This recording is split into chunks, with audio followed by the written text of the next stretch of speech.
ठीक है। तो मैं जिससे पूछूंगा वही क्वेश्चन का जवाब देगा, ठीक है। अब मैं देखता हूँ तुम लोग कितना ट्रिक, तुम बोल रहे हो ना कि हम यूपीएससी में लगा लेते हैं, अभी देखता हूँ तुम लोगों को मैं।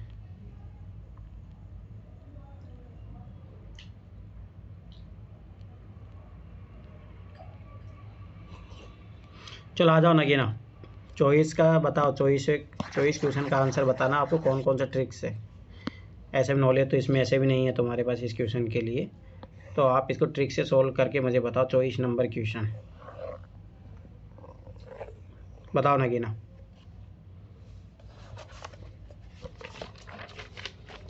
बता रही हूँ सर। देखो, विश्व शौचालय संगठन वर्ल्ड टॉयलेट ऑर्गेनाइजेशन के संबंध में कौन सा कथन पर विचार कीजिए, ठीक है। यह संयुक्त राष्ट्र की एजेंसियों में से एक है। और दूसरा स्टेटमेंट है, वैश्विक स्वच्छता संकट के समाधान पर कार्रवाई हेतु प्रेरित करने के लिए विश्व शौचालय शिखर सम्मेलन, विश्व शौचालय दिवस, विश्व शौचालय कॉलेज इस संगठन की पहल है।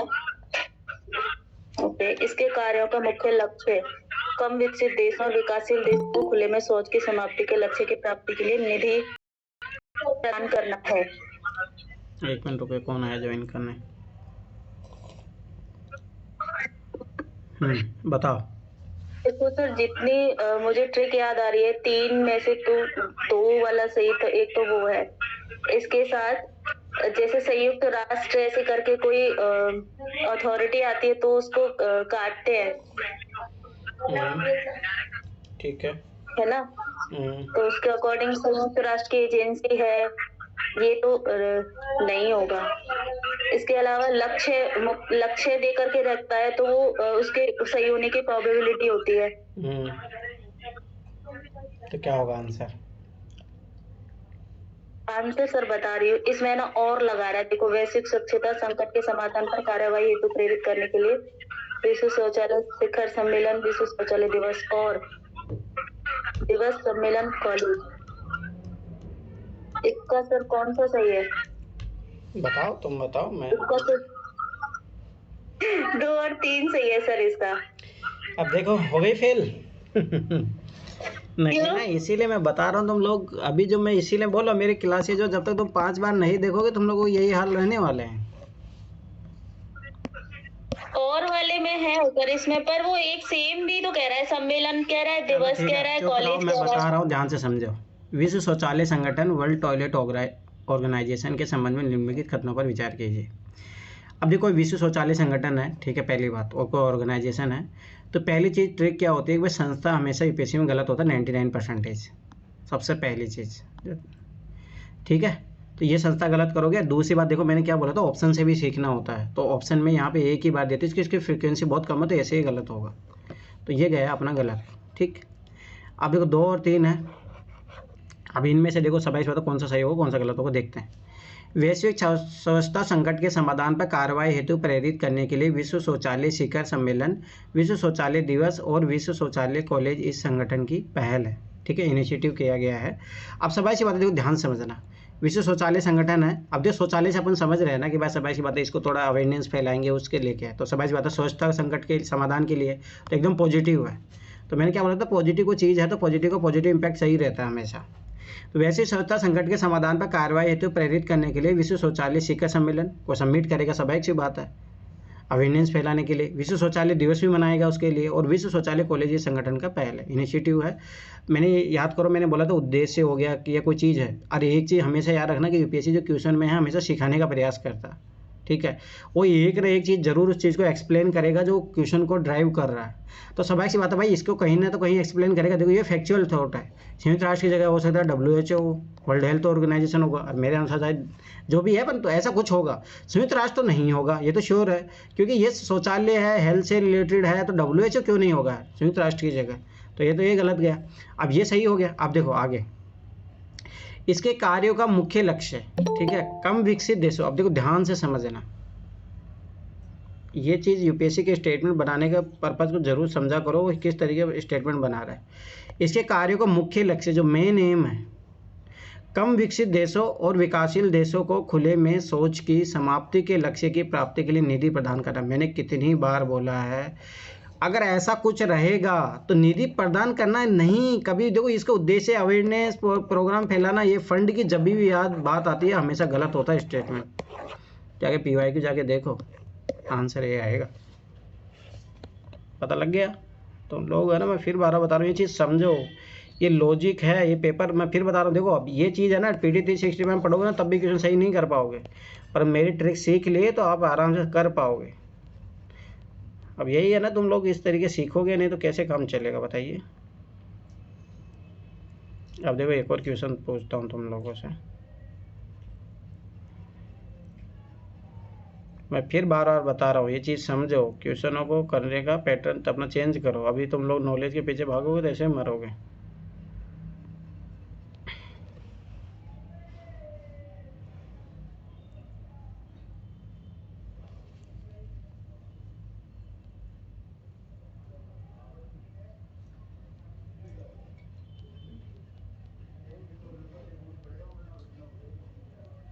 चलो ये क्वेश्चन करेगा कौन? अमित बताइए इस क्वेश्चन के बारे में।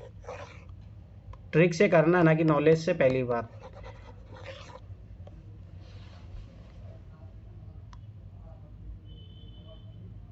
अमित कहाँ भाग गए? नहीं सर, पढ़ रहा हूँ सर।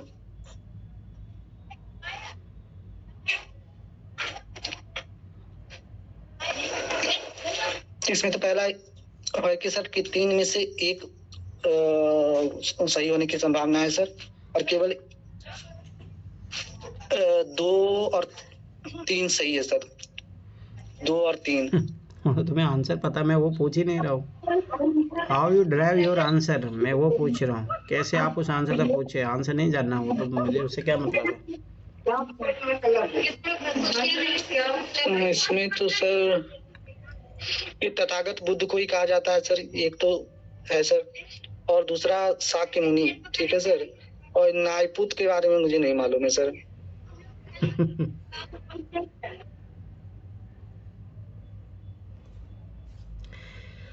चलो और कौन बताएगा? श्वेता तुम बताओ।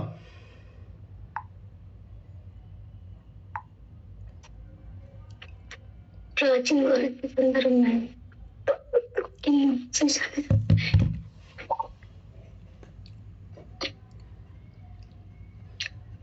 उपनामों से जाने जाते हैं? तथागत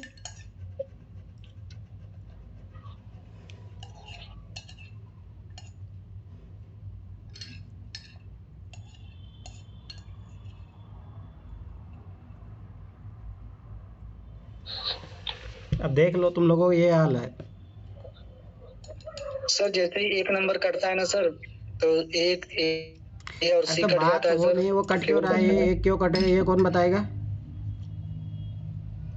अरे बात है वही तो समझ ही नहीं रहे। चलो क्या ही बताऊँ तुम लोगों को। अब मैं यहाँ पे हर क्वेश्चन तो एक्सप्लेन करूँगा नहीं। चलो ठीक है, छोड़ो। अब कौन कौन बचा है यहाँ पे और कौन कौन है? अमित को पूछ लिया। श्वेता, श्वेता अच्छे से करो क्लासेज तुम लोग। चलो छोटी तुम बताओ, ये 58 क्वेश्चन, अरे ये मैंने कल ही डाला था रात को और मैंने देखा NCERT क्वेश्चन है। ये 6 क्लास के NCERT क्वेश्चन है, 6 क्लास के।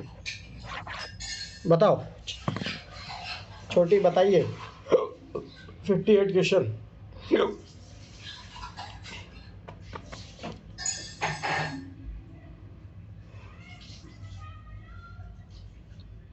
इसमें 1 और 2 दोनों है। क्यों बताइए क्यों? इसमें मैंने NCERT पढ़ के वाला क्वेश्चन सॉल्व किया था। NCERT पढ़ी थी तो क्वेश्चन सोल्व किया था, दोनों सही है? कैसे बता रहे हो आप, कैसे बोल सकते हैं बताइए?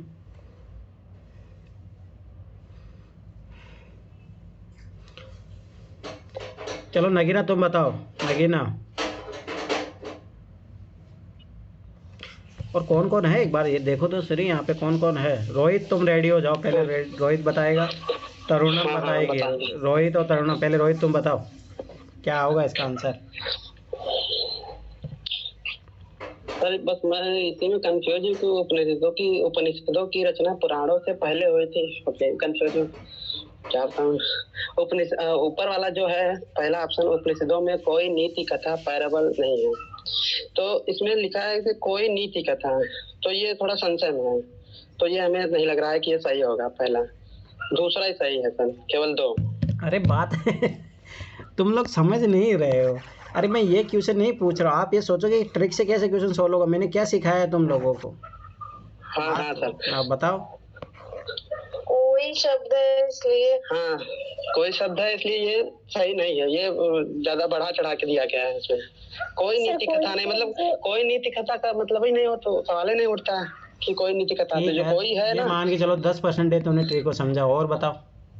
कोई नहीं है, पैरबल नहीं है, तो कोई अगर जैसे कोई नहीं है तो नीति कथा है ही नहीं, तो वो तो कथे पे आधारित है ना उपनिषद। तो दूसरे में भी लगा है। और दूसरे में अभी तो सी लगा रही थी तुम, अब दो दूसरे में भी लगा, मैंने ट्रिक अभी ध्यान दी। चलो ठीक है, नगीना नगीना बताओ, नगीना बताओ। नगीना तुम्हें इनके अलावा कुछ नजर आ रहा है इस क्वेश्चन में? सर देखो सेकंड ऑप्शन में तो उसने कोई फिक्स टाइम पीरियड नहीं दिया है। एग्जैक्टली यहाँ से वो कह रहा है, तो वो गलत स्टेटमेंट सर इसमें दोनों गलत हैं। अच्छा ठीक है ठीक है, अभी रुक जाओ, आंसर नहीं जान रहा हूँ मैं। चलो ठीक है, अभी इस नगीना हम बता देंगे हम। ठीक है, चलो नगीना बताइए, हाँ बोलो। पहले वाले स्टेटमेंट में ये है कि कोई नहीं है, इससे गलत हो रहा है। ये तो इन्होंने बता दिया, उसके अलावा कुछ और बताना चाह रही हो तुम? सर हम बताएं? हाँ, मैं बताऊं तो सर ये है ना उपनिषदों, सर वेदों के बाद वेदों को भली भांति जानने के लिए ये पुराणों की वो हुई थी ना, उन्हें उपनिषदों की हुई थी। तो सबसे पहले जो रचना होगी वो उपनिषदों की रचना पुराणों से पहले होगी। केवल 2 सही है सर। अभी तो तुम दोनों का सही बता रहे थे। नहीं केवल 2 सही है। 1 नंबर गलत है, 2 नंबर सही है। चलो ठीक है, अमित को बताने दो, बोलो अमित। सर 1 नंबर गलत इसलिए है कि नीति कथा मतलब कोई भी एथिकल बात उसमें उपनिषद में नहीं दी गई है, ऐसा कह रहा है, जो कि गलत है। और ये 2 स्टेटमेंट वाले प्रश्न में दोनों एक अगर गलत हो जाते हैं तो दूसरा सही होने की संभावना ज्यादा है सर। ठीक है, तो 2 नंबर केवल सही हो सकते हैं। चलो ठीक है, मैं इसका एक्सप्लेनेशन है तो नहीं बताने वाला, पर तुम लोग अभी भी नहीं सीख रहे हो ये ट्रिक, ये इससे पता लगता है। अभी मैं फिर 12 बता रहा हूँ, क्लासेस जाके देखो। मैं एक चलो हिंट बता देता हूँ जो तुम लोग नहीं समझ पाए यहाँ पे। कल ही रात को मैं इस क्वेश्चन को देख रहा था तो मेरे समझ में आया कि देखो, मैं फिर 12 बता रहा हूँ, तुम लोग नहीं समझ पा रहे। देखो मैं भी क्वेश्चन को नहीं पढ़ा था एग्जाम में, देखो मतलब ऐसे नहीं, मतलब हिस्ट्री पढ़ के नहीं गया था जो कि मैं क्वेश्चन को सही कर पाऊँ, परंतु जो मेरे पास जो कॉमन सेंस वाली टेक्निक है भाई, उससे क्वेश्चन सही होते हैं। उपनिषद में कोई नीति कथा नहीं है। मुझे पहली बात बताओ कि यूपीएससी का जो चेयरमैन है, यूपीएससी के जो पेपर बनाने वाले हैं, क्या उन्होंने कभी ये उपनिषद पढ़े हैं? ये ट्रिक कौन याद रखेगा? तो मैंने क्या बोला, इस चीज़ को इन्होंने गलत साबित कर दिया कि कोई उसमें नीति कथा ही नहीं है। इसका मतलब क्या यूपीएससी के एग्जामिनर ने जाके सारे उपनिषद पढ़े हैं? उसमें क्या, अगर सोचो कि कल ही कोई ऐसा उपनिषद मिल गया जिसमें कल कोई उसमें एथिकल कोई कथा दी हुई है तो फिर क्या होगा? खुद ही सोचो, इतना सा कॉमन सेंस लगाओ। तो ये तो सभी की बात, पहला ऐसे गलत स्टेटमेंट हो गया। आप किसी चीज को भाई जब तक आपके पास सोर्स नहीं हो आप उसको गलत साबित कैसे कर सकते हो? ये तो गलत साबित कर रहा है ना, उसमें कोई नहीं है। इसका मतलब क्या इसको संपूर्ण नॉलेज है उस एग्जामिनर को जो क्वेश्चन बना रहा है? बताइए। और मैं कितनी बार बता रहा हूँ ये चीजें टेक्निक सीखो। ये समझ बात है, पहला कि स्टेटमेंट गलत होगा ऑटोमेटिकली। और दूसरी बात, अब देखो मैंने बोला था जब एक स्टेटमेंट गलत हो जाए तो दूसरा स्टेटमेंट सही होने की पॉसिबिलिटी बढ़ जाती है। ये चीज़ कौन सीखेगा? जाके देखो पेपर। तो उपनिषदों की रचना पुराणों से पहले हुई थी भाई, सब ऐसी बात हो सकता है ना, अपने को अब नॉलेज पता नहीं है, हुई होगी, उसमें क्या दिक्कत है? पर ये चीज़ देखो ट्रिक, इसमें एक तो ये ट्रिक लगी कि भाई आप गलत कैसे साबित कर सकते हो जब तक आपने कल हो सकता कल एक नया उपनिषद मिल जाए और उसमें दिया भाई, उसमें थे नीति कथा। और पहली बात तो मैं 6ठी क्लास के एनसीईआरटी बताता हूँ तुम लोगों को, जिससे डायरेक्ट स्टोरी दी हुई है पीछे, तो उसमें एक स्टोरी दिया हुआ पूरा पेज छाप के। ये देखो, ये समझो क्या क्यों इम्पोर्टेंस है। एनसीईआरटी मत पढ़ो, यही होगा तुम लोगों को। 2-3 और करा दीजिए सर। अभी ये तो देख लो, 1 मिनट रुक जाओ। बात ये नहीं, मैं क्या बोल रहा हूँ, जाके उस क्लासेस को देखो। नहीं देखोगे तो यही हाल रहेगा। अभी देखो, मुझे पता है बहुत सारे लोगों ने क्लासेस नहीं देखी है, तो यही हाल रहने वाला तुम लोगों को जब तक उस क्लासेस को अच्छे से नहीं करोगे तो। देखो मैं कल ही पढ़ रहा था 6ठी क्लास के एनसीईआरटी, मतलब ऐसे देख रहा था और उसमें मुझे ये क्वेश्चन मिला। अब मैंने लास्ट ईयर तो पढ़ाई था हिस्ट्री, उसके बावजूद भी तुम लोग सही नहीं कर पा रहे क्वेश्चन, तो समझ जाओ तो मेरे पढ़ाने का क्या ही मतलब हुआ। और मैं पहले बता रहा हूँ क्या रिजल्ट नहीं आया तो मैं नहीं पढ़ाऊँगा आगे साल पे, भटकते रहो तुम लोग अपने अनुसार करते रहना फिर तैयारी। नहीं सर, इसमें ट्रिक के साथ साथ ना थोड़ा नॉलेज भी चाहिए थे, क्योंकि हमको ये थोड़ा कंफ्यूज लग रहा था कि वेद के बाद उपनिषद ही बने थे, क्योंकि वेदों को भली बात समझने के लिए ही उपनिषद बनाया गया था। अरे तो बात ट्रिक पुराण थी ना, तो मैंने 18 क्या है, बताया ट्रिक थी ना, लेकिन मैं एक जब इसी में एक confused स्टेटमेंट हूँ। गलत दे देता तो दूसरा सही होने की पॉसिबिलिटी बढ़ जाती। हाँ हाँ हाँ तो वो ट्रिक याद कौन रखेगा? हाँ। तो फिर तो वीडियो देखोगे तभी तो सीखोगे ना। छठे चैप्टर में है, ये कौन सा चैप्टर है? चौथा। ये सारे क्वेश्चन पूछे गए हैं, मैं फिर बता रहा हूँ, छठी सातवीं आठवीं एनसीईआरटी एक एक चीज़ अच्छे से समझ के पढ़ी हुई होनी चाहिए, बार बार पढ़ना पड़ेगा छठी सातवीं आठवीं। 9th क्लास कोई ज़रूरत नहीं है, 10th में एक चैप्टर जो इंपॉर्टेंट था वो मैं भेज दिया हूँ, और अभी कुछ और मैं बता दूंगा उसमें कुछ ज़रूरत पड़ेगी तो। अब देखो यहाँ से क्वेश्चन आए हुए हैं, कितने क्वेश्चन आए हुए हैं।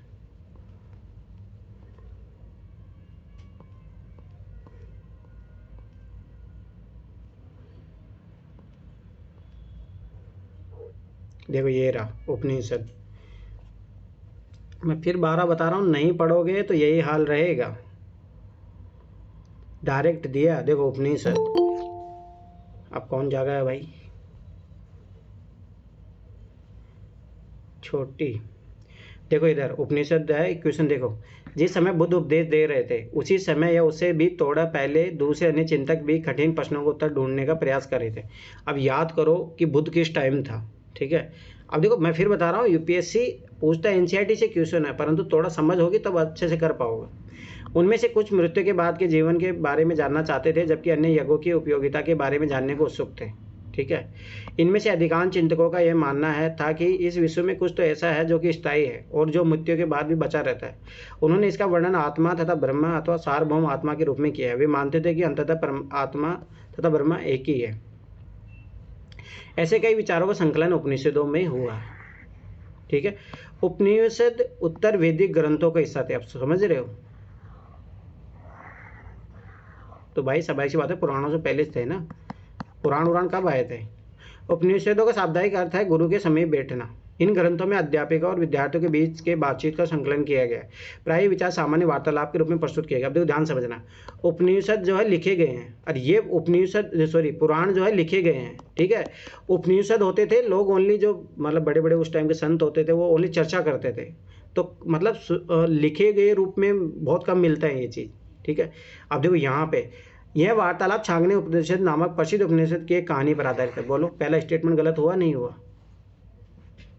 यहाँ पे एक स्टोरी दिए थे, मॉरल स्टोरी तो दी हुई है ना, और उसमें पहला ही क्या था कि नीति वाक्य वैसे कोई दिया ही नहीं है उसमें, तो वो तो एक ट्रिक लगाते तब भी सही हो जाता है। दूसरी बात एनसीईआरटी में दिया है, ये चीज़ भी आपको यहाँ साफ सीधा सा दिख रहा, तो ये चीज़ समझो। अब देखो इन चर्चा में भाग लेने वाले अधिकांश पुरुष ब्राह्मण तथा राजा होते थे। कभी कभी गार्गी जैसे स्त्री विचारकों का भी उल्लेख मिलता है। विद्वता के लिए प्रसिद्ध गार्गी राज दरबारों में होने वाले वाद विवाद में भाग लिया करती थी। निधन व्यक्ति इस तरह के वाद विवाद में बहुत ही कम हिस्सा लेते थे। इस तरह का एक प्रसिद्ध अपवाद सत्यकाम जाबाल का है। सत्यकाम जाबाल का नाम उसकी दासी माँ के नाम पर पड़ा। सत्यकाम के मन में सत्य जानने की तीव्र जिज्ञासा उत्पन्न हुई। गौतम नाम का एक ब्राह्मण ने उन्हें अपने विद्यार्थी रूप में स्वीकार किया था, तब अपने समय के सर्वाधिक प्रसिद्ध विचारकों में से एक बन गए। उपनिषदों के कई विचारों के विकास बाद में प्रसिद्ध विचारक शंकराचार्य के द्वारा भी किया गया, जिनके बारे में कक्षा तुम साथ में पढ़ोगे। साफ सीधा सा यहाँ पे दिया हुआ है, छोड़ दो। यही तो एनसीईआरटी की खासियत है। देखो ये भी क्वेश्चन पूछा हुआ है। अब देखो जैन धर्म के बारे में कितनी बार यूपीएससी ने क्वेश्चन पूछा, 2023 में भी क्वेश्चन पूछा। तो मैं फिर 12 बता रहा हूँ कि ये चीज़ समझो। अगर आप एनसीईआरटी अच्छे से तरीके से नहीं पढ़ोगे, दूसरी बात मेरी ट्रिक का आइडिया नहीं रहेगा। देखो दोनों चीज़ पता होना ज़रूरी है, नॉलेज भी होना चाहिए प्लस ट्रिक का आइडिया भी होना चाहिए, तब जाके आप एग्ज़ाम को सॉल्व कर पाओगे क्वेश्चनों को। और इस करेक्ट करने के लिए भी वो चीज़ ज़रूरी है, ठीक है। और क्वेश्चन करवाता हूँ, रुको आओ इधर।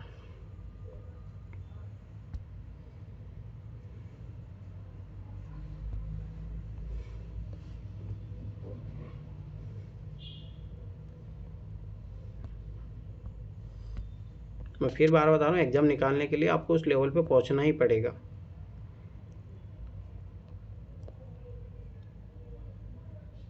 चलो ये वाला क्वेश्चन बताओ रोहित, क्या ट्रिक लग रही है, कैसे क्या होगा बताइए।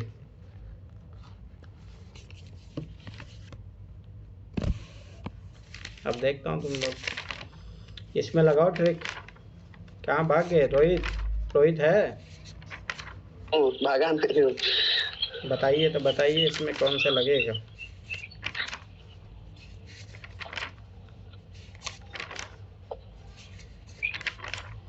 आपने क्लासेस देखी है रोहित मेरी? हाँ सर देख रहा हूँ, अभी पूरी तरीके से नहीं देखा हूँ, केवल 6 देखा, 6। बार बार देखो, उनको 4-5 बार देखना पड़ेगा।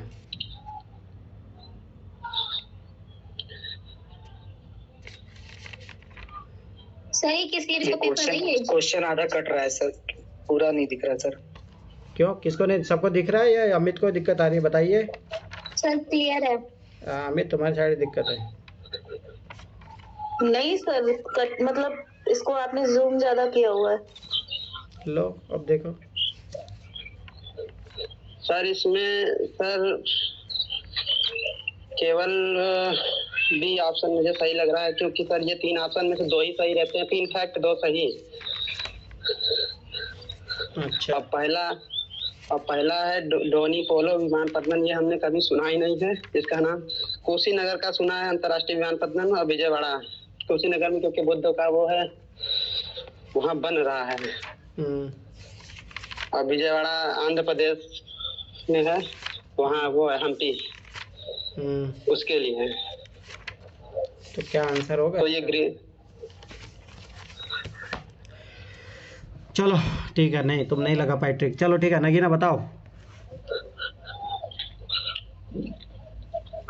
Yes sir.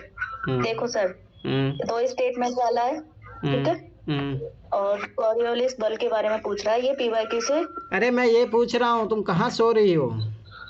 कौन सा? 11 नंबर। 21। अरे 11 नंबर 11। 3 का क्वेश्चन, 3 स्टेटमेंट वाला क्वेश्चन है ये। विमान कुशीनगर विजयवाड़ा, हाल ही में उपयुक्त में से किन का निर्माण नवीन ग्रीनफील्ड परियोजनाओं के रूप में किया गया है?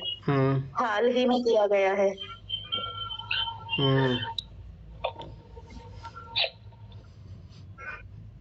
और नवीन ग्रीनफील्ड।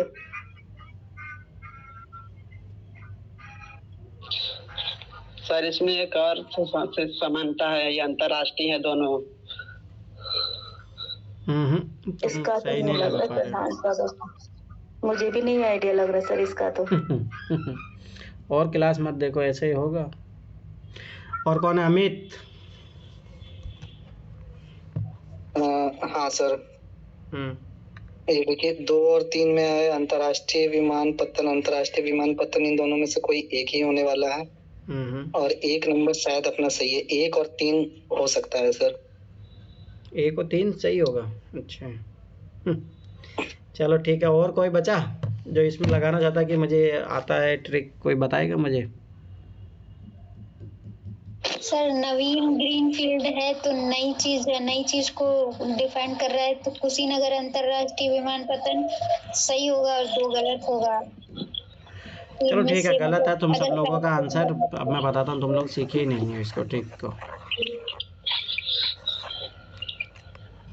सर आप ना बताइए, हम लोग खोज के आएंगे कल, ये आप ना बताइए इस पे सर। हाँ ठीक है, छोड़ो। ये हमारा काम। मैं एक हिंट दे देता हूँ, देखो ये हाल ही में पूछा। पहली बात तो ये बहुत इंपॉर्टेंट, देखो मैं फिर बता रहा हूँ, क्वेश्चन की एक लाइन इंपॉर्टेंट होती है। तो भाई रिसेंटली तो कुशीनगर बना है ना, जैसे ये बोल रहा था, सबाई सी बात है। दूसरा तो सही होगा ही, तो ये तो गया कब ना। कभी इस टाइप क्वेश्चन में तीनों कभी सही नहीं होते। तो एग्जाम में मैंने सबसे पहले 2 को इन्हीं को कैंसिल किया था। मेरा सही हुआ है क्वेश्चन, मैंने कोई पढ़ के नहीं गया हूँ, ठीक है। ऐसे PIB से आया था ये क्वेश्चन, पर कोई, ठीक है छोड़ो। अब देखो ध्यान से समझो, ये तो मुझे थोड़ा बहुत इतना पता भी रहना चाहिए। जैसे मुझे पता था कि अभी जो है वहाँ पे बन रहा है, ठीक है। तो कुशीनगर अंतर्राष्ट्रीय विमान तो सबाई बात अभी बन रहा है, तो सबाई सी बात है ग्रीन फील्ड से ही बना होगा, ठीक है। अब देखो ध्यान से समझना, मुझे इतना पता था कि विजयवाड़ा जो है आंध्र प्रदेश उधर है। अरे बहुत पुराना है शहर, आज से नहीं है। तो सबाई सी बात बहुत पहले ही एयरपोर्ट बन चुका है वहाँ पे। तो ये क्यों बनेगा? तो ये नहीं बनेगा, तो आंसर ये होगा। अब यही छोटी छोटी चीज़ें तो सीखनी पड़ती है।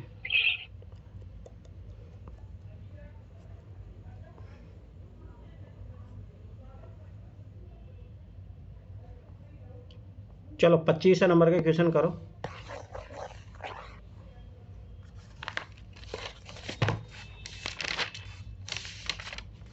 इसका देखता हूँ कौन सही करता है इस क्वेश्चन को। इसमें ट्रिक लग रहा है अच्छा खासा तरीके से।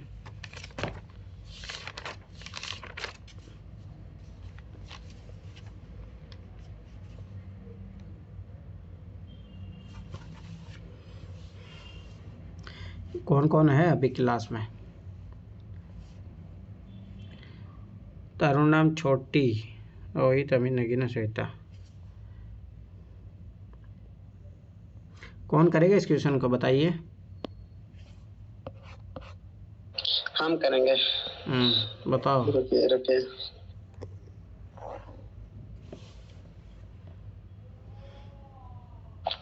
सर इसमें हो रहा है कि इसमें लिखा है पहले ऑप्शन में सिंह की कोई विशेष प्रजनन ऋतु नहीं होती है। तो इसमें सिंह की कोई जो लिखा है ना, ये थोड़ा वो है,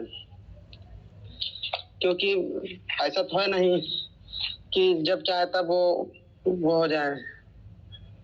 तो ये हमको ये पहला नहीं, गलत है। नहीं तो सही लॉजिक नहीं लगा रहे। और कोई छोड़ो, और कोई बताएगा?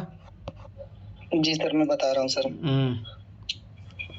अब मैं बता रहा हूँ, ये सिंह की कोई विशेष प्रजनन ऋतु नहीं होती, ये गलत है सर। ठीक है, नहीं ये सही है, 1 नंबर बिल्कुल सही है सर। क्योंकि सर शेर जो है ना हर 4 महीने में वो प्रजनन कर सकते हैं सर। ठीक है, 1 वाला सही है। और अधिकांश अन्य बड़ी बिल्लियों से भिन्न चीता दहाड़ता नहीं है। तीसरा कह रहा नर सिंह भिन्न नर तेंदुओं के गंध चिन्ह के द्वारा अपना क्षेत्र घोषित नहीं करता। नहीं, ये अपना क्षेत्र घोषित करते हैं। 2 और 3 बिल्कुल सही है सर, 1 नंबर गलत है सर। अधिकांश अन्य बड़ी तुम अमित तुम चुप ही रहो, उठाए फेंक दूंगा तुम्हें। एक बार तो बोल। पहला सर गलत है। चुप रहो। चीता दहाड़ता नहीं है सर, ये सही है। चीता नहीं दहाड़ता, शेर दहाड़ता है। अब ठीक है छोड़ो, तुम 2 और 3 सही है। 2 और 3 मैं सही बोल रहा हूँ, 2 और 3 सही बोल रहा हूँ, 1 केवल मैं गलत बता रहा हूँ सर। अरे ठीक है, अब तुम्हारा गलत आंसर। ठीक है सुनो इधर, अब देखो ध्यान से देखना। सिंह की कोई विशेष प्रजनन ऋतु नहीं होती है। अब देखो ध्यान से समझो, लॉजिक से कॉमन लॉजिक सोचो। एक अगर आप मान लो कि आप एक ह्यूमन का ही बात लेते हैं, ठीक है, तो उनका कोई प्रजनन ऋतु होता है क्या विशेष? नो, कभी भी कोई भी बच्चा हो सकता है, स्वाभाविक सी बात है। तो वैसे ही एक स्वाभाविक सी बात, जैसे अगर आप डॉग को ले लो, कुत्ते को ले लो, उनका भी कभी कोई हो सकता, कोई स्पेसिफिक पीरियड से ही होता है। नो, तो स्वाभाविक सी बात, ये बात सही है। एक अगर अपन कॉमनली लॉजिक भी सोचे, स्वाभाविक सी बात, कोई स्पेशल पीरियड से ही होता है कि भाई उसी में वो ब्रीड करते हैं। जैसे ऑलवेरेटेड टर्टल होते हैं, उनका होता है, जो जलीय जो प्राणी होते हैं ना, उनका होता है, ये चीज़ याद रखना, उनका एक टाइम पीरियड होता है। ठीक है, परंतु देखो लॉयन हो गए, ये सब चीज़ें देखोगे तो इनमें सेम ही रहता है। आप देखो इनका, आप चाहे बिल्ली का ले लो, इनका सबका एक ऐसा नहीं हो कोई स्पेसिफिक पीरियड होता है, नॉर्मल होता है, कभी भी हो सकता है। तो ये स्टेटमेंट एकदम सही है। ठीक है, कॉमन लॉजिक से सोचोगे आराम से हो जाएगा। अब देखो बात आती है, मैं कितनी बार बोला हूँ, जब इस टाइप के फैक्चुअल स्टेटमेंट दे रहे थे कभी भी तीनों के तीनों सही नहीं होंगे, ये चीज़ हमेशा याद रखना। अब पहला अपना सही हो गया तो ये गए, अब अपने पास 2 ऑप्शन बचे हैं। ठीक है, अब ध्यान से देखना। अधिकांश, देखो ये यहाँ पे एकदम जनरल स्टेटमेंट टाइप से बोला है, अधिकांश, मैक्सिमम बोलता, या अगर रिजिड है कि अगर इसको गलत करना होता ना तो यहाँ पे दे देता कुछ भी, सभी बड़ी बिल्लियों से भिन्न चीता दहाड़ता ही नहीं है, मतलब समझ रहे हो, इस टाइप से अधिकांश है बोला है इसने। अधिकांश अन्य बड़ी बिल्लियों से भिन्न चीता दहाड़ता नहीं है। चलो मान लेते हैं कि अभी इसका अपने को अब देखो नॉलेज है या नहीं है, ठीक है, कोई नहीं, अपने को नहीं पता है, अभी इसको छोड़ते हैं अपन, पर इसके कारण इसकी पॉसिबिलिटी हो जाएगी सही होने की। ठीक है, ये चीज़ याद रखना। अब आगे देखो, नर सिंह से भिन्न नर तेंदुए गंध चिन्ह द्वारा अपना क्षेत्र घोषित ही नहीं करते हैं। मुझे बताइए, अगर एक भी तेंदुआ अगर ऐसा कर लिया तो ये स्टेटमेंट गलत हो जाएगा। तो मैं हमेशा बताता हूँ, जब कोई चीज़ यूपीएससी गलत प्रूव कर रही है तो समझ जाओ कि वो स्टेटमेंट गलत होगा। ये तो ऐसा स्टेटमेंट बोल दिया कि अगर एक तेंदुआ भी ऐसा करते हुए पकड़ा गया कि उसने अपना एरिया टेरिटरी डिसाइड करके रखा है, तो समझ बात, ये स्टेटमेंट गलत हो जाएगा। तो ये स्टेटमेंट गलत है, क्योंकि बहुत एक्सट्रीम स्टेटमेंट इसने बता दिया। तो जैसे तीसरा काटोगे आप, आंसर 1 और 2 होगा। अब दूसरी बात, एक और चीज़ समझो यहाँ पे, देखो ध्यान से समझना, ये थोड़ा जनरल स्टेटमेंट है अधिकांश के कारण, ये क्षेत्र घोषित ही नहीं करते एक्सट्रीम स्टेटमेंट। तो हमेशा अपन किसको काटते हैं? एक्सट्रीम स्टेटमेंट को। तो नॉलेज नहीं भी है तब भी आप क्वेश्चन को सोल्व कर सकते हो। और ये चीज़ सीखो, मैं फिर बार बार बता रहा हूँ, नहीं सीखो सर वो जो हम लोग उसमें कंफ्यूज हो गए, जो उसमें लिखा है ना कोई विशेष, उसमें कंफ्यूज हो गए। तो मैं कितनी बार बोला कि आप कॉमन सेंस ऐड करो ना, आप मनुष्य का जोड़ो, कुत्ते का सोचो, उनका फिक्स ही टाइम पीरियड होता है। आप खुद थोड़ा सा कॉमन सेंस लगाओ। चलो अब देखो, रुको एक मैं बताता हूँ। ये महक करेगी इस क्वेश्चन को, 31 क्वेश्चन को महक करेगी। महक, तुमने क्लासेस देखी है ना, ये क्वेश्चन करो, देखता हूँ तुम लोगों क्या सीख पा रहे हो तुम लोग।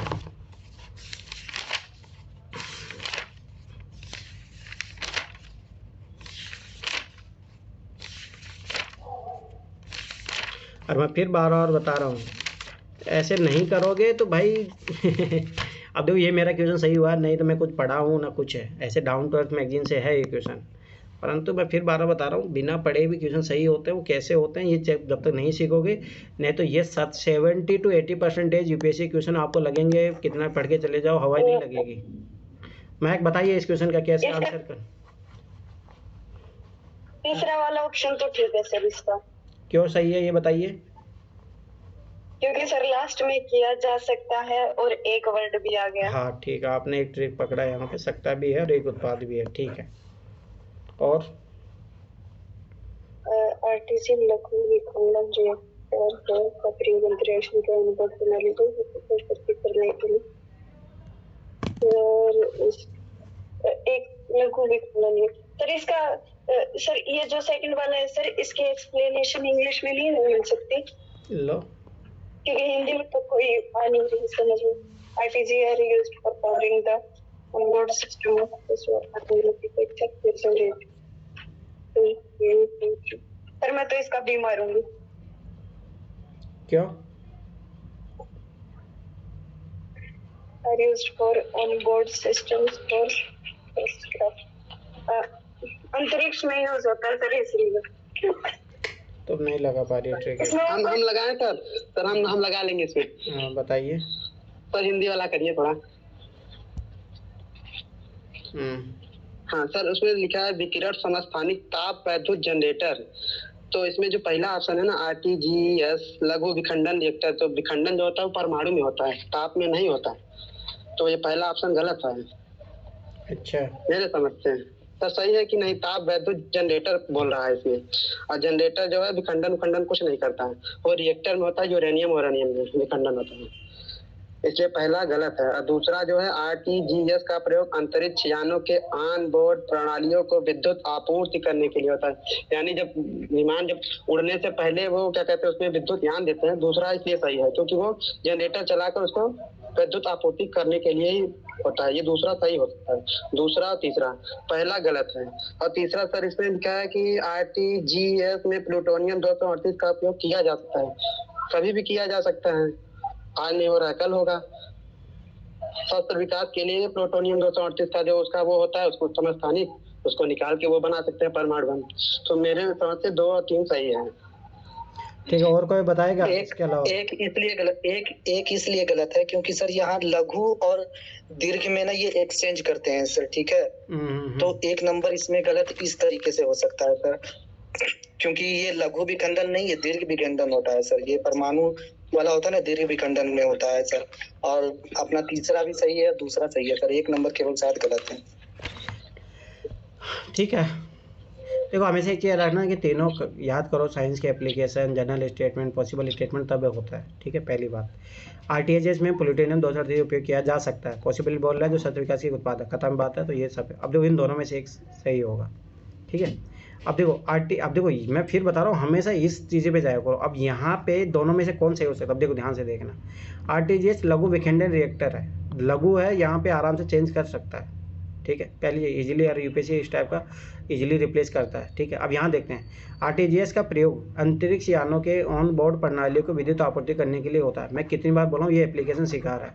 और कभी भी कोई भी चीज़ दिया रहता है उसको एक बार जरूर एक्सप्लेन करता है यूपीएससी। हमेशा एक चीज़ याद रखना, जब ये एप्लीकेशन दिया तो ये तो कभी गलत होगा ही नहीं, तो गलत होने की प्रोबेबिलिटी इसकी है। तो इन दोनों में से कौन ज़्यादा सही होगा, ये सही होगा। आगे आंसर, ये चीज़ समझो। ये टैक्टिक्स जब तक नहीं सीखोगे आप, अरे छोटे छोटे पार्ट्स में लगाना सीखो। ये पकड़ा, उसके बाद में अब इन दोनों में आओ। तीनों क्वेश्चन कभी सही नहीं होते हैं, अपने पता कहाँ सही होते हैं ये भी पता होना चाहिए। तो मैंने साइंस टेक्नोलॉजी वाला करवा भी दिया हूँ, और जहाँ सही होता है तो मैंने बताया था। तो ये चीज़ें जब तक सीखोगे नहीं, मैं फिर बता रहा हूँ, एक्यूरेसी तभी बढ़ेगी, नंबर तभी आएंगे। चलो ठीक है, यहीं तक सेशन को रखते हैं। किसी को देखो, हाँ कल के बारे में बता देता हूँ। सर एक और करा दीजिए। अरे कोई नहीं, छोड़ो, मैं तुम्हारा पर्सनल सेशन करा लूँगा अगले सैटरडे संडे जब भी रहेगा, ठीक है। अभी सर पॉलिटी की एनसीईआरटी कौन सी पढ़नी, पॉलिटी की एनसीईआरटी कितनी पढ़नी है? देखो पॉलिटी का एनसीईआरटी ऐसे 6 to 12 पढ़ना ही चाहिए, ये याद रखना, 6 to 12 इम्पोर्टेंट है। उससे क्या हो जाएगा, आपका पीटी वाला पार्ट भी इम्पोर्टेंट हो जाएगा, मतलब तैयार हो जाएगा, और मेंस वाला भी पार्ट तैयार, इसलिए 6 to 12 पढ़ना ही चाहिए। ज़्यादा अच्छा है कि आप पूरा पढ़ो उसमें कंप्लीट, ठीक है। अब देखो सुनो, कल अपन जो तैयार करेंगे उसमें तो कल मैं कुछ काम दूंगा आप लोगों को करने के लिए, कल की जो क्लास होगी, ठीक है। दूसरी बात, अपन पॉलिटी से शुरू कर रहे हैं, तो पॉलिटी में मैं लक्ष्मीकांत के कुछ इंपॉर्टेंट चैप्टर बता दूंगा, ठीक है। वो उसके अलावा आपको कुछ भी नहीं पढ़ना है, ठीक है। वही अच्छे से पढ़ना है, अपन बार बार पढ़ना है, ताकि अपने एक भी क्वेश्चन पॉलिटी में गलत ना हो, पहली बात। दूसरी बात, पॉलिटी का अपन ट्रिक साथ में करते चलूँगा, मैं उसका अलग से एक वीडियो बना दूंगा, पॉलिटी में क्या क्या ट्रिक लगती है, ठीक है। तो पहली बात तो आपको जैसे लक्ष्मीकांत हो गई, एनसीईआरटी को इंपॉर्टेंट चैप्टर रहेंगे, वो मैं बता दूंगा, दोनों काम रहेगा इसमें, ठीक है। तो वो आपको पढ़ के आना है, ठीक है। तीसरी चीज़ को पॉलिटी का अलग से ट्रिक वाली वीडियो मैं बना दूंगा, ठीक है। उसके अलावा देखो एक चीज़ याद रखना, पॉलिटी एक ईजी है, आराम से आप अच्छे नंबर ला सकते हो, ठीक है। 15 से 20 क्वेश्चन आते हैं, तो मेरा मानना कि इसमें ट्राई करना कि अगर 15 क्वेश्चन आ रहे हैं तो 13 से 14 क्वेश्चन आपके ज़रूर सही होने चाहिए कट पीटने के बाद। इसमें तो बिल्कुल भी आपको नहीं छोड़ा। मेरा मानना है कि अगर आपने जो मैं चैप्टर बताऊंगा वो अच्छे से पढ़ा है, एनसीईआरटी के जो मैं चैप्टर इंपॉर्टेंट बताऊंगा वो अच्छे से पढ़ा है, और ट्रिक को अच्छे से समझा है, तो गलत नहीं होंगे एक भी क्वेश्चन। अब देखो मैं इतने सालों का रिकॉर्ड बता रहा हूँ, मेरा जब भी जीएस निकला तो तब मेरे पॉलिटी क्वेश्चन हमेशा सही हुए हैं। जब जीएस निकला, जिस साल मेरा जीएस खराब हुआ, मतलब पॉलिटी का पेपर खराब हुआ 2021 में, मेरा देखो जीएस नहीं निकला था, उसके मतलब 2018-19 में कुछ भी नहीं निकला। उसके बाद जब भी मेरा देखो जीएस रुका नहीं है, 2020 में हुआ, 21 में मेरा जो नहीं होने का कारण है उसमें पॉलिटी क्वेश्चन मेरे गलत हुए थे, मैं अभी बता रहा हूँ। उसके बाद मेरा कभी नहीं रुका, ना 22 में रुका, ना 23 में रुका, 24 में ना रुका। तो इन चारों सालों में जब भी देखो मेरा जब भी जीएस निकला तब मेरे पॉलिटी के क्वेश्चन सही हुए हैं। तो याद रखने है ना कि पीटी निकालने के लिए पॉलिटी के क्वेश्चन ज़्यादा से ज़्यादा सही करने हैं, ठीक है। तो ये चीज़ याद रखो, बिना पॉलिटी के आपका पीटी नहीं निकलेगा, क्योंकि सबसे ईजी पार्ट होता है पॉलिटी, और इसमें आप मैक्सिमम नंबर गेन कर सकते हो। तो ये चीज़ याद रखना। तो इसके लिए आपको अच्छे से, जो मैं फिर बार बता रहा हूँ, आप जैसे मैं कल जैसे होमवर्क दूंगा वो मुझे मंडे को कंप्लीट चाहिए ही। ऐसा नहीं कि कोई सर मेरे को आज कितने लोगों ने टेस्ट दिया, मत दो, मेरा क्या है, मैं पहली बात ऐड करूँगा ही नहीं। और दूसरी बात याद रखना कि जिनका फीस कंप्लीट जमा नहीं है तो उनको क्लासेज नहीं मिलेगी।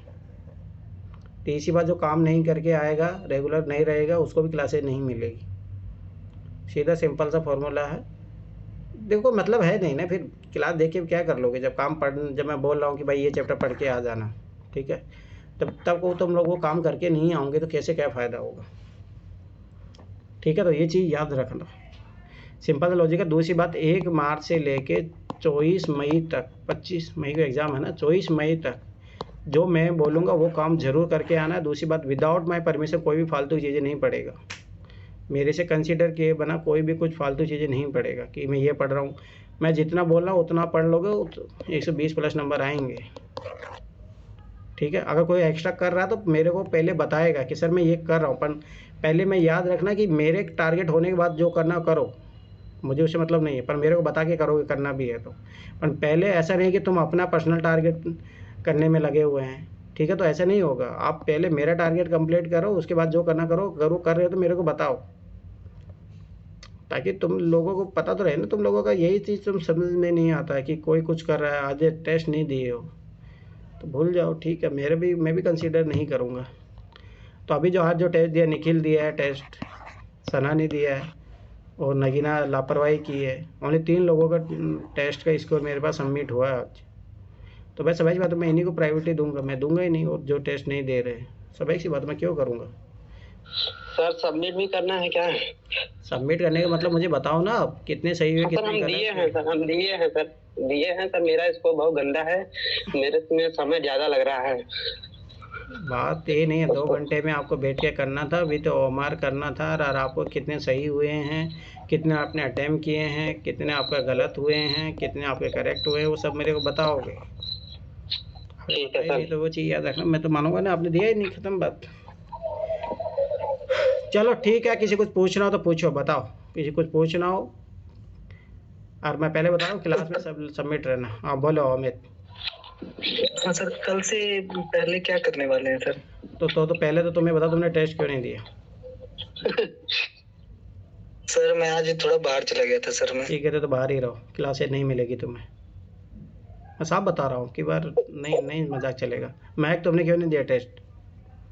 सर मैंने दे रखा, अभी ओएमआर फिल करना बाकी, अभी सबमिट कर दूंगी। जीएस का दे रखा सर, सीसेट का भी लगा रही हूँ सर, आधा लगा है, सीसेट का भी कर दूंगी सबमिट।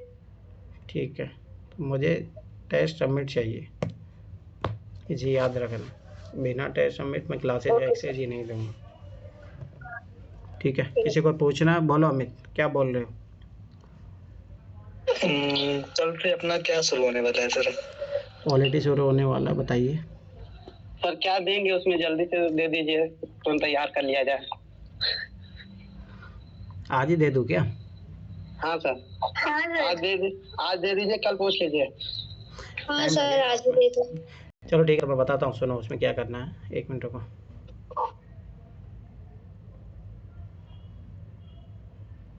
कर लेना, मेरा क्या है उसमें, कल करके आओगे तो मैं ऐसा करूँगा, कल ट्रिक वाली की जो है वो करवा दूंगा। ठीक है, तो आप लोगों कल ही को, कर लेंगे सर। हाँ तो कर लो, कोई दिक्कत नहीं है। मैं आप लोगों को ना एक PDF भेजूंगा, वो मैं भेज दूंगा आप लोगों को ना। ठीक है, छोड़ो। तो आप लोगों को क्या करना, सबसे पहला काम करना आपको, एक PDF भेजूंगा 1995 से लेके 2010 तक, उसमें पॉलिटी के क्वेश्चन है, वो सारे क्वेश्चन आपको लगाने हैं।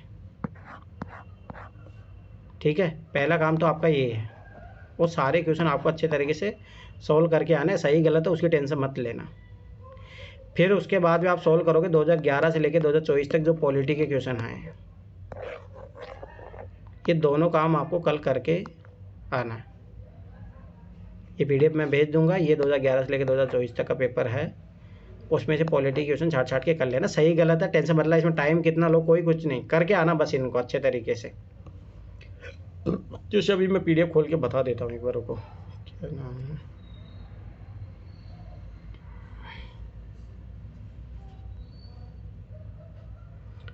वो मैं भेज दूंगा। ऐसे तो ये सर एक बार रिपीट करेंगे, अभी क्या बोला आपने? 2011 से लेके 2024 तक, पहले तो आपको 1995 से लेके 2010 तक के सारे क्वेश्चन सोल्व करने हैं। आप उसको आराम से सोल्व करके आओ, थोड़ा रिसर्च भी करके आओ ना, ठीक है, अच्छे से करके आना, मतलब उसमें वैसे टाइम वाली कोई दिक्कत नहीं है, उसको अच्छे से करके आना। अभी मैं बता देता हूँ कुछ चीज़ें, यहाँ पे है मेरे पास वो फाइल। Only polity? हाँ, ओनली पॉलिटी के अपन पॉलिटी पढ़ेंगे ना, तो 1995 से लेकर 2010 तक आपको पॉलिटी के सारे क्वेश्चन करके आने हैं, और 2011 से फिर 2024 तक करके आना है। और पॉलिटी क्वेश्चन करके आना तो माइंड में बन जाएगा किस टाइप के क्वेश्चन आते हैं, क्या होता है, सब कुछ तुम लोगों को आइडिया लग जाएगा। तो अभी मैं खोल के बता देता हूँ, इसमें 2-3 फाइल है, मैं भेजूंगा आप लोगों को। देखो,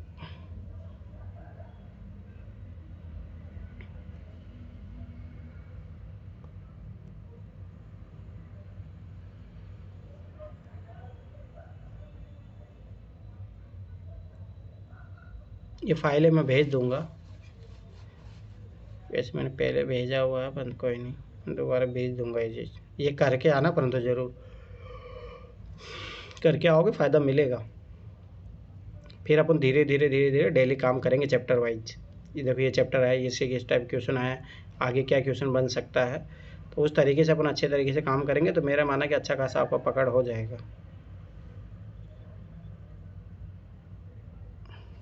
कहाँ गई फाइल?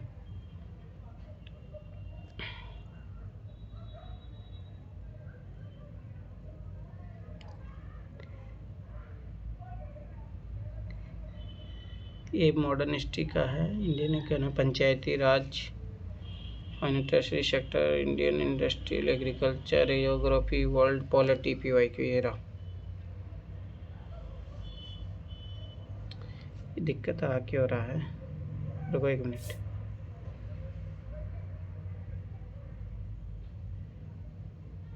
ये फाइल अभी मैं भेज देता हूँ आप लोगों को।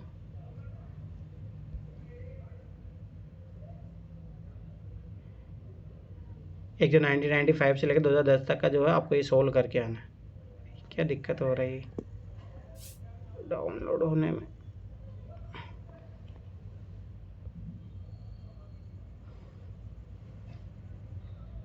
तो इसमें देखो 1995 से लेके 2010 तक आपके पास क्वेश्चन है, ठीक है, ये चीज़ याद रखना।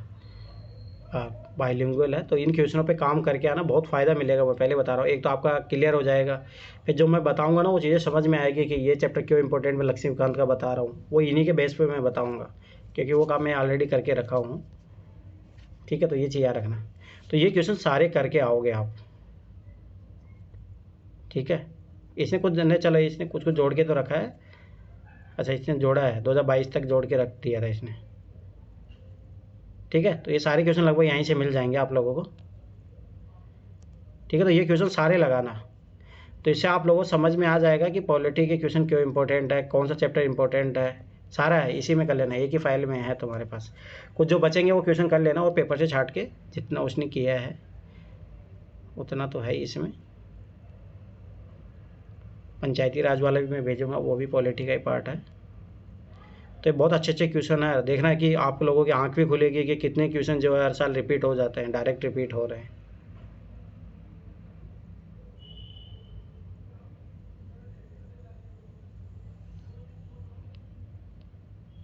ठीक है, तो 2023 तक कंप्लीट है इसमें। रुको, ठीक है सर, हो जाएगा सर। मान लीजिए 25 साल तक है पॉलिटी के सारे क्वेश्चन लगा के आने हैं। हाँ, तो वो चीज़ याद ठीक है। 25 साल का है सर, मान लीजिए कंप्लीट है ना फिर। अरे हाँ, ये मुझे पता नहीं, पर फिर भी एक बार देख लेना, एक बार। और कुछ फाइलें हैं जो मैं भेज दूंगा आप लोगों को, शायद पंचायती राज वाले भी है, लगेगा उसमें। ये रहा पंचायती राज वाला, ये भी मैं भेज दिया हूँ, ठीक है। ये भी तो पॉलिटी का ही पार्ट है अपना, ठीक है। तो ये चीज़ याद रखना। और उसके अलावा भी होगा एक और, रुको 1 मिनट। गवर्नेंस, ये भी पॉलिटी का ही पार्ट है। जुडिशरी है, ये भी आएगा आपका, पॉलिटी में आएगा।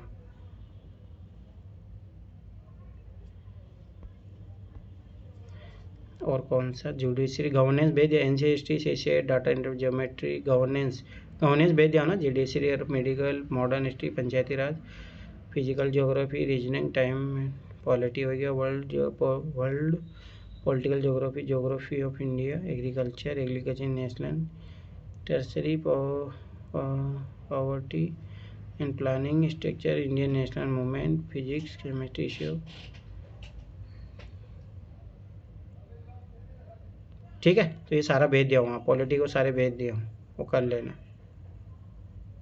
स्पोर्ट्स, इंडियन बनना, ठीक है, वो कंप्लीट है। और फिर देख लेना जो 2024 का पेपर है उसका अलग से लगा लेना। तो ये क्वेश्चन सॉल्व कर लेना अच्छे तरीके से, तो इससे आपको क्या होगा कि एक वो भी मिल जाएगा, डिफ़िकल्टी पता लग जाएगी कहाँ दिक्कत आ रही है। दूसरी बात, फिर जब मैं सोर्स बताऊंगा आप लोगों की, भाई ये पढ़ के आना है, कौन सा क्वेश्चन कहाँ से सॉल्व होगा, तो वो चीज़ याद रखना। तो वो फिर आपको डेली बाय डेली करके आना। तो अपन ये मान के चलो कि 10 दिन में टारगेट करेंगे पॉलिटी, 10 दिन से ज़्यादा नहीं लगेगा, 10 दिन पॉलिटी में लगेंगे, ठीक है। फिर उसके बाद में हिस्ट्री कर लेंगे, क्योंकि अपन देखो ज्योग्राफी इकोनॉमी पढ़ चुके हैं, तो अपन इस तरीके से रिवीजन करेंगे। तो इसमें मान लो 10 से 15 दिन मान के चलो, ठीक है, 10 दिन मान के चलो। फिर उसके बाद में अपने ज़्यादा टाइम लगेगा नहीं, इकोनॉमी में ज़्यादा टाइम नहीं लगेगा, क्योंकि करंट अफेयर के इनके क्वेश्चन आते हैं, तो उस पर ज़्यादा R&D करने का ज़्यादा इसको बनता नहीं है, बेसिक क्वेश्चनों पे कर लेंगे, ठीक है। तो इस महीने में आपके लगभग मान के चलो 3 सब्जेक्ट हो जाएंगे। अप्रैल में आपके जो है फिर ज्योग्राफी बचेगा, इन्वायरमेंट, इकोलॉजी, साइंस टेक, ये आराम से हो जाएंगे। और जो करंट अफेयर का थोड़ा बहुत इंपॉर्टेंट पार्ट रहेगा, तो अप्रैल तक में आप लोगों के कंप्लीट हो जाएंगे, चीज़ याद रखना। विथ ट्रिक और R&D आपका दोनों कंप्लीट हो जाएगा। तो इससे आप मई में जो है अच्छी खासी स्थिति में रहोगे। तो मैं पहले बता रहा हूँ, जो एक टास्क दिया हूँ ये कल करके आना। तो कल अपन जो है पॉलिटिक्स जितनी भी ट्रिक्स है वो सब सीखने का प्रयास करेंगे कल, ठीक है। हाँ, CCET का भी तो शुरू करेंगे कल। CCET का कल मैं जो है आपको नंबर सिस्टम से शुरू करेंगे। CCET का नंबर सिस्टम पढ़ाऊँगा, उसके फिर जो सारे क्वेश्चन है पहले पढ़ेंगे, फिर सारे क्वेश्चन करेंगे PYQ के, ऐसे करेंगे अपन। प्रैक्टिस के लिए मैं कुछ कुछ क्वेश्चन दे दूंगा। तो दृष्टि वाली बुक है, मैं उसमें बोल दूँगा ये चैप्टर से क्वेश्चन बना लेना, उसका सॉल्यूशन मैं दे दूँगा, वो अलग से करवाने की जरूरत नहीं, सॉल्यूशन बुक है उसका। और दूसरी नंबर सिस्टम के जितने एक दिन पढ़ेंगे और एक दिन क्वेश्चन करेंगे, 1-2 दिन क्वेश्चन करेंगे, ऐसे करेंगे। CCET में भी टॉपिक वाइज ही करेंगे, तो उससे थोड़ा कॉन्फिडेंस आप लोगों को बढ़ेगा, ठीक है। किसी को और पूछना है तो पूछो, बताओ। कोई कुछ बोलेगा? नहीं, कल तैयार रहेगा बस। ठीक है, कल एक करके आ रहा जो मैं 3-4 फाइल भेज जाऊँ। तो गलती वलती मत सोचो, आराम से करना, कोई क्वेश्चन नहीं, थोड़ा ट्रिक भी लगाने का प्रयास करना इन क्वेश्चनों में, तो कॉन्फिडेंस आएगा। सही गलत की टेंशन मत करो, ठीक है? ठीक है सर। ठीक है, फिर बाय बाय, गुड नाइट।